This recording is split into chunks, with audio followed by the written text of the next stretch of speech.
Our top stories for tonight. Suicide bombers stormed 2 Syrian security offices in Homs, killing at least 32 people, including a senior intelligence officer.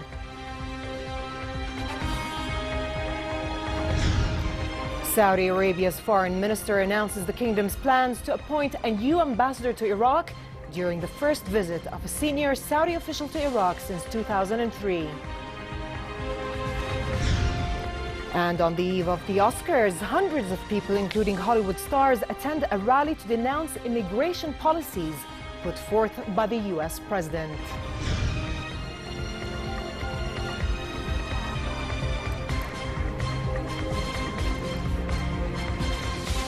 Good evening and welcome to the news at 10.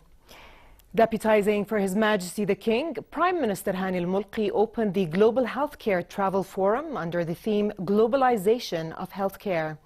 The 3-day gathering of more than 500 sector representatives from some 40 countries aims to highlight Jordan as a premium global healthcare travel hub and a key destination for many Arab and foreign nationals.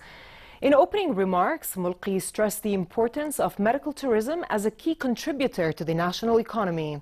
He went on to say the kingdom had built an integrated healthcare system which was second to none. Her Royal Highness Princess Ghayda Talal, chairperson of the King Hussein Cancer Foundation, said Jordan had become a leading healthcare model, stressing the need to upgrade medical services to patients and maintain excellence. She said Al Hussein Cancer Center had in 15 years gained the most important international accreditations as a specialized cancer treatment facility offering treatment to patients from Jordan and Arab countries. The forum, which is organized by the Private Hospitals Association in cooperation with the Global Healthcare Travel Council, will discuss the prospects and the future of medical tourism as a global industry. Jordan denounced attacks in Al Arish city in the Sinai province that targeted Egyptian Coptic Christians.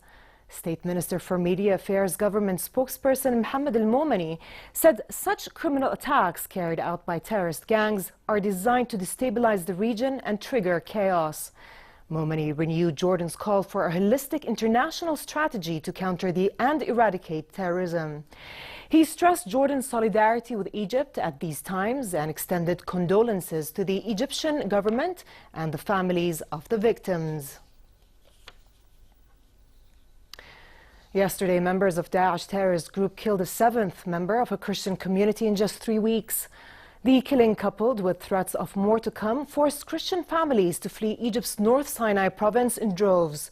Families gathered with their belongings in the Suez Canal city of Ismailiya's Evangelical Church, which church officials said 100 families out of around 160 in North Sinai were fleeing. More than 200 students studying in Arish, the province's capital, have also left. Of the 7 killings claimed by Daesh, 5 were shot, 1 man was beheaded, and another was set on fire. Jordanian pilot First Lieutenant Adnan Naim Nabas arrived in Amman last night aboard a Saudi military aircraft after surviving a plane crash in Saudi Arabia. Nabas managed to eject before his F-16 fighter jet crashed while taking part in the Saudi-led Arab coalition operations in Yemen. Upon arrival at Marka military airport, the pilot was received by a number of officers from the Arab forces. The Jordan Armed Forces Arab Army voiced appreciation for the Kingdom of Saudi Arabia, the Saudi King and the Army for their honorable stance and for providing aid and facilities to the pilot until his safe return to Jordan. In Syria, a series of suicide attacks on military installations in the city of Homs has left at least 32 people dead, including the army's intelligence chief. More than 20 others were wounded. At least 6 attackers stormed 2 security offices in Homs, and several of them blew themselves up near the headquarters of the state security and military intelligence. The attacks hit the heavily guarded Ghouta and Mahatta neighborhoods, and security forces locked down the city center. The bombers engaged in prolonged gun battles with intelligence officers before detonating their explosive vests. Tahrir al-Sham terrorist group is believed to have carried out the attack.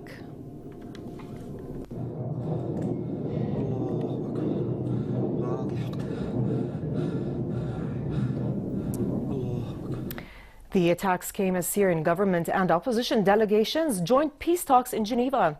Following delegates' warning of the impact of the violence on the negotiations, Syrian government negotiator Bashar al-Ja'fari said the attack in Homs, which was a message aimed at the Geneva peace talks, would not be ignored. He said the crime will not pass unnoticed. The United Nations opened the peace talks with representatives of the warring sides 2 days ago. UN mediator Staffan de Mistura met both sides yesterday and gave them a paper with different options that need to be agreed on in the next 2 or 3 days. The United Nations is treading carefully in its efforts to revive negotiations after a 10-month hiatus. Basma Qadmani, a negotiator from the opposition High Negotiations Committee, said the opposition had abided by the ceasefire but questioned the government's commitment. If nothing is happening here in Geneva, I fear that the ceasefire, even for the opposition, is going to collapse. What the regime is doing at the moment, it is violating massively the ceasefire. So where is Russia to get compliance again from the regime so that the talks in Geneva can take place? Why did Russia deploy so much energy into getting the groups to agree on a ceasefire and not seek to make it sustainable by doing the necessary pressure as well in Geneva for the politics to happen? Saudi Arabia's foreign minister announced the kingdom plans to appoint a new ambassador to Iraq. Adel al-Jubair made the announcement during a visit to Baghdad, the first visit of senior Saudi minister since 2003. Al-Jubair met with Prime Minister Haider al-Abadi and the Iraqi Foreign Minister Ibrahim al-Ja'fari for talks on building ties and the two countries' common interest in fighting terrorism and extremism. Iraq last year asked Saudi Arabia to replace Ambassador Tamer al-Sabhan after his comments about Iranian involvement in Iraqi affairs. Al-Sabhan was the first ambassador appointed by Saudi Arabia after it reopened its embassy in Baghdad in 2015, following a 25-year break. Speaking to reporters after his meeting with Ja'fari, Jubair stated Riyadh's willingness to help bridge the sectarian divide. He also affirmed his country's support for Iraq fighting Daesh terrorists. The Kingdom of Saudi Arabia is looking forward to building distinguished ties between Iraq and Saudi Arabia. Iraq and the Kingdom of Saudi Arabia are one, and they both have family, tribes, geographical and historical ties. They also have common interests, whether in fighting terrorism and extremism or investment opportunities and trade among the two countries. We welcome the visit and we hope, God willing, that it would help boost ties to achieve cooperation with the Kingdom on all sectors. We also look forward to further cooperation, especially that we are facing a joint enemy, which is Daesh and terrorism. U.S.-backed Iraqi forces pushed deeper into western Mosul, advancing in several populated southern districts following their fight with Daesh terrorists there yesterday. The fighting prompted about 1,000 civilians to walk across the front lines seeking safety, the largest such movement since last week.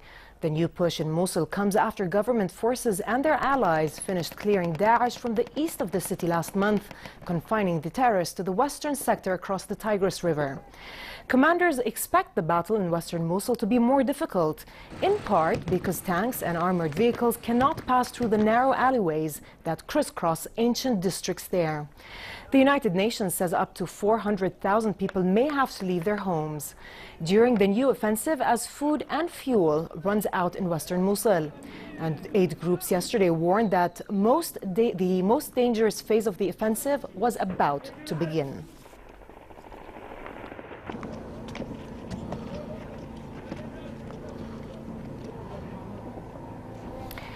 The Turkish Prime Minister called on the public to back constitutional change in an April referendum that would greatly strengthen the president's powers, portraying the reform as a vote of stability. At the start of campaigning, thousands of the ruling AK party members gathered at a rally in Ankara for Binali Yildirim's address. The bid to replace the country's parliamentary democracy with a powerful executive presidency is seen by Tayyip Erdogan's supporters as a guarantee of stability. But opponents fear the proposals would remove the balances to the already considerable influence Erdogan wields over government. This report has more. Calling on the Turkish people to back changes to their constitution, a move which would greatly strengthen the powers of the country's president. the Prime Minister launching a campaign ahead of a referendum due in April, selling the reform hard as a vote for stability. Thousands of ruling AK party members singing rallying songs as red carnations were handed out to the crowds. Security tight in the arena on Saturday, some 6,500 police inside and out, according to state-run Anadolu news agency. The aim of the reform is to replace the parliamentary democracy with a powerful executive presidency and could keep Erdogan in office until 2029, seen by supporters as a way of preventing a return to the fragile coalitions of previous decades. But opponents fear a surge in authoritarianism.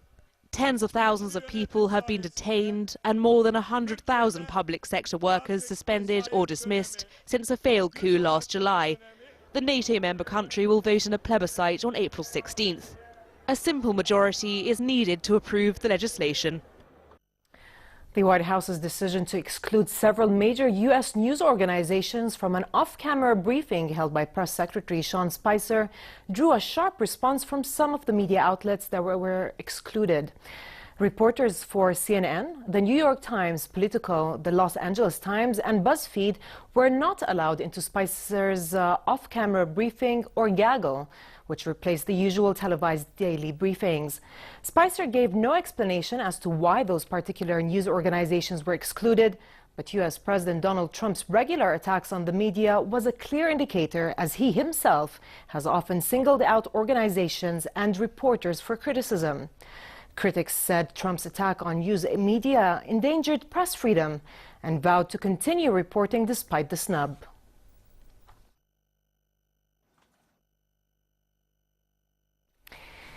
On the eve of the Oscars, hundreds of people, including a cast of Hollywood stars, attended a rally in Beverly Hills to denounce immigration policies put forth in recent weeks by U.S. President Donald Trump.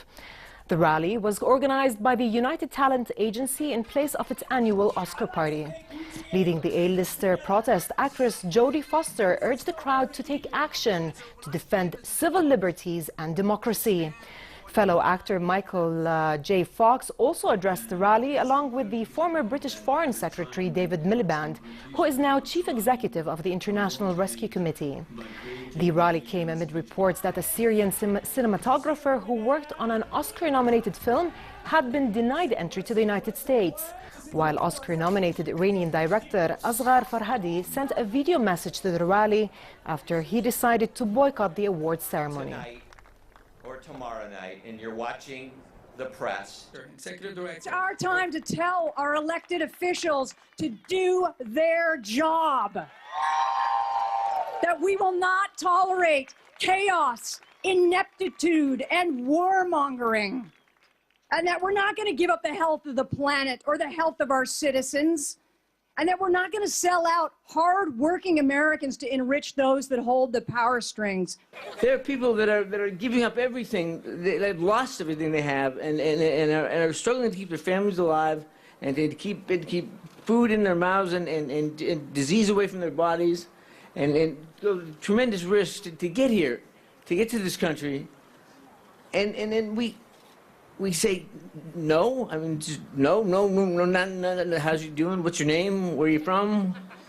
What do you believe? What do you want to do? What can you contribute? What can you offer us? What can we share with you? Just no, just go.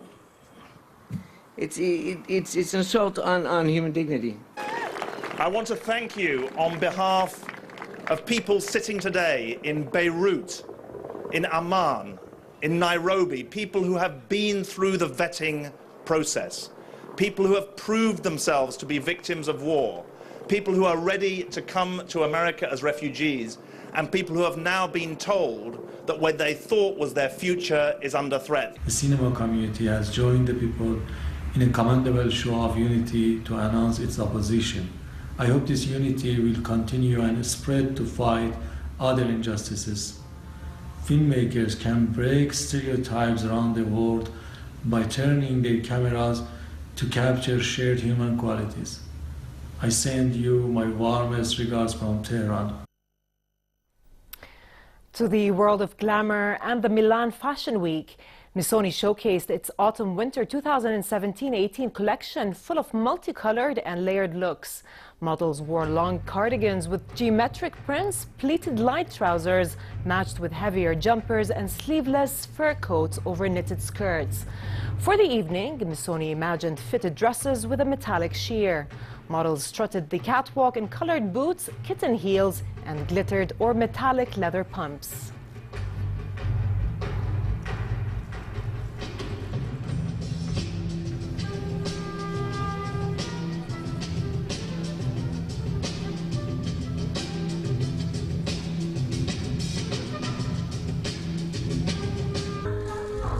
In another show, Giorgio Armani unveiled a fresh and urban autumn-winter collection for the brand's Emporio Armani line. The collection is built on shades, pattern and fabric contrasts, and using untypically bright colors. The game of contrasts, nicknamed King Giorgio, started off with clothes in optical white and black. Designs then brightened up with touches of red and plastic-like transparencies, and then burst out with shades of bright pink, fuchsia and blue. For the evening, tones turned back to black with some geometric-shaped flowers. Models wore flat shoes, golden sneakers, or ankle boots. The collection also comprised of wide skirts, shiny black trousers, and black dresses with red velvet hems. The Milan Fashion Week runs until Monday.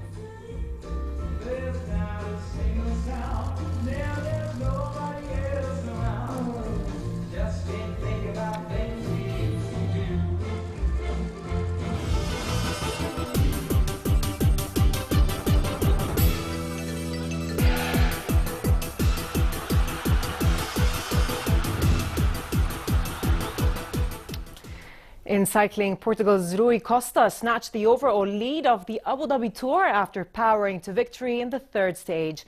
Costa, riding for home-based Team Emirates, beat Katusha Alpecin's Russian rider Ilnur Zakarin in a sprint after an 11-kilometer climb to finish off the 186 kilometers mainly flat stage. The 30-year-old former world road champion leads Zakarin by 4 seconds going into the final day around the local Formula 1 circuit, and barring a crash looks set to claim victory. Dutchman Tom Dumoulin settled for third.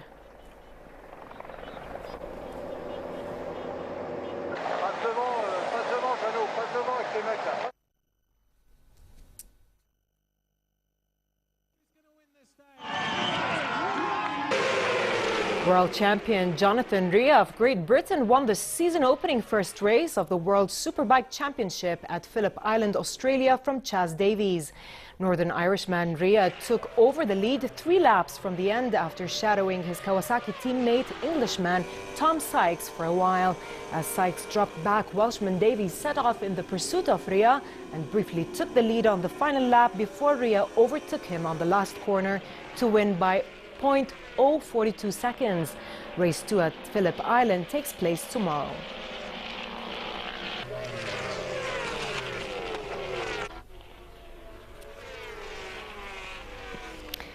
And finally, the weather forecast. Relatively cold conditions continue in most regions for the rest of tonight, with southeasterly light winds. Tomorrow, fair and sunny conditions prevail in the hilly areas, while it will be relatively warm in the Jordan Valley and the Dead Sea, with southeasterly moderate winds. In the Gulf of Aqaba, it will be relatively hot, with northerly moderate winds and calm seas. Next are the lows and highs for tonight and tomorrow.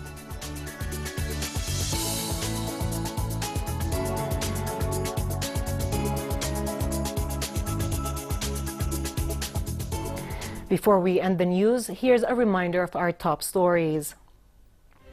Suicide bombers stormed 2 Syrian security offices in Homs, killing at least 32 people, including a senior intelligence officer. Saudi Arabia's foreign minister announces the kingdom's plans to appoint a new ambassador to Iraq during the first visit of a senior Saudi official to Iraq since 2003.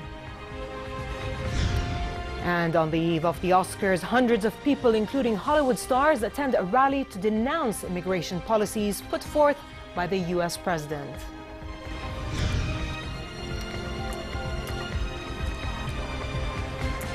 With this, we come to the end of this news bulletin. I'm Dana Absham. Thanks for watching and have a good night.